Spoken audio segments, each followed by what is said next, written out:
11 হিজরিতে সৈয়দুল মুরসালিন খাতামুন নাবিয়িন হযরত মুহাম্মদ সাল্লাল্লাহু আলাইহি ওয়াসাল্লাম ইন্তেকাল করেন। তার ইন্তেকালের পর মুসলমানদেরকে সঠিক পথপ্রদর্শনের জন্য এবং সমগ্র বিশ্বে আল্লাহ ও তার রাসূলের বিধান বাস্তবায়নের জন্য নক্ষত্রতুল্য সাহাবীদের পরামর্শে হযরত আবু বকর রাদিয়াল্লাহু তাআলা আনহু মুসলিম বিশ্বের খলিফা নিযুক্ত হন।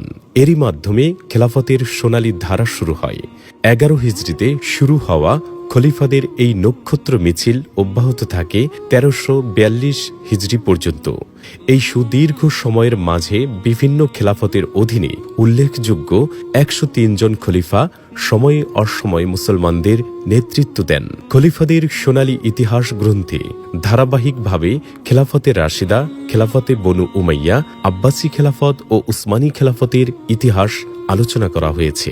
এই গ্রন্থে খেলাফতে রাশিদার জৌলুস, বনু উমাইয়ার সূচনা সমাপ্তি, আব্বাসীদের উত্থান পতন, চেঙ্গিস খান ও হালাকু খানের তাণ্ডব, উসমানী সালতানাতের সূচনা ও উসমানীদের খেলাফত লাভের ইতিহাস তুলে ধরা হয়েছে। উসমানী খেলাফতের আলোচনায় উসমানীদের প্রাথমিক সুলতানদের বীরত্বপূর্ণ ইতিহাসও উল্লেখ করা হয়েছে। পরিশেষে বলবো, ইসলামের ধারাবাহিক ইতিহাস ও খেলাফতে রাশিদা থেকে উসমানী খেলাফতের পতন পর্যন্ত সুদীর্ঘ 1300 বছরেরও অধিক সময় ধরে টিকে থাকা ইসলামী খেলাফতের ধারাবাহিক ইতিহাস জানতে এই বইটি সব ধরনের পাঠকের জন্য ফলপ্রসূ বলে প্রমাণিত হবে ইনশাআল্লাহ।